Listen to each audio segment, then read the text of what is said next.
saling tolong-menolong kamu dalam hal kebaikan. Itu ada di Kristen. Paulus Korintus 1 ayat 1. Amal saleh sebanyak apapun kalau didasarkan dengan kasih sayang bagaikan suara genderang. Itu Paulus itu, Korintus 1 ayat 1. Kalau di Quran habaan mansuro. Kita hidup kalau tanpa kasih sayang bagaikan debu yang berterbangan, tidak punya nilai. Sama. Kristen, Quran sama. Anunya sama. Kitab sucinya tuh nilainya sama. Manusianya yang enggak sama kadang-kadang. Sama. Kristen, Quran sama. Anunya sama. Kitab sucinya tuh nilainya sama. Manusianya yang enggak sama kadang-kadang. Kristen, Quran sama. Anunya sama. Kitab sucinya tuh nilainya sama. Di Indonesia, orang-orang yang mengaku dia orang-orang hebat, orang-orang liberal, orang-orang yang mengatakan semua agama itu sama, orang-orang yang mengatakan semua agama itu sama, Tuhannya sama. Loh, kowe nek semua agama sama mlebu Nasrani rong dina ngono lho. Mlebu Hindu rong dina padha. Iki wong-wong sing uteke rusak bisa. Dan itulah orang-orang katanya ahli sunnah. Ini toleransi, ojo melu-melu. Terutama orang-orang Jawa Timur. Saya ahli sunnah wal jamaah, saya pula mustasyar NU. Tetapi saat ini banyak orang-orang NU yang otaknya sudah mulai dirusak oleh orang-orang luar. Yang mereka mengatakan semua agama sama.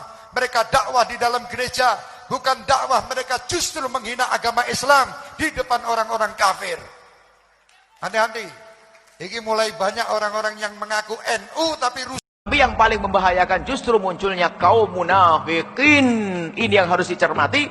Orang yang mengaku dirinya Islam akan tapi ternyata dia bukan membela umat Islam, tapi justru membela orang yang menodai Islam. Ini problem besar.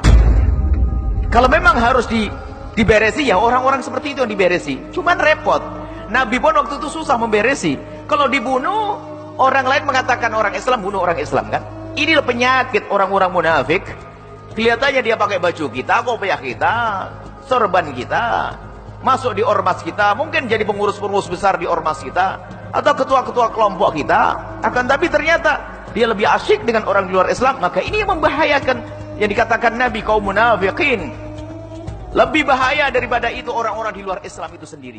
Kalau orang yang mengatakan, Masya Allah, semua agama itu sama. Kata Nabi, jangankan Anda yang kaget yang mendengar. Orang jahiliyah kalau dengar itu bisa ikutan kaget. Jadi masalah tuh ya. Ini gak pernah diungkapkan dulu. Ini siapa? Kata Nabi, iyyakum wa iyyahum. Hati-hati dengan mereka. Itu bahaya. Ya, saya katakan ya, ingat kalimat saya ini. Lebih berbahaya orang liberal dibandingkan dengan orang musyrik. Hati-hati. Ya, lebih bahaya orang liberal dibandingkan dengan orang kafir. Karena orang kafir itu masih mungkin dia bisa bertobat. Kemudian dia menerima hidayah, dia masuk Islam. Orang liberal itu salah satunya bahayanya bisa menghambat orang mendapatkan hidayah. Ini orang mau masuk Islam, mendapatkan hidayah, dia katakan, kenapa semua agama itu sama? Jadi ketika dia akan berislam, dia nggak jadi itu karena dia merasa semua agamanya sama. Ya. Ada orang menyimpang perilakunya, misalnya homoseksual, kan? Ada yang lesbian, dia tobat, dia sadar itu salah. Ketika dia akan bertobat, tiba-tiba muncul kalimat, kamu diciptakan fitrahnya memang begitu dalam hidupnya.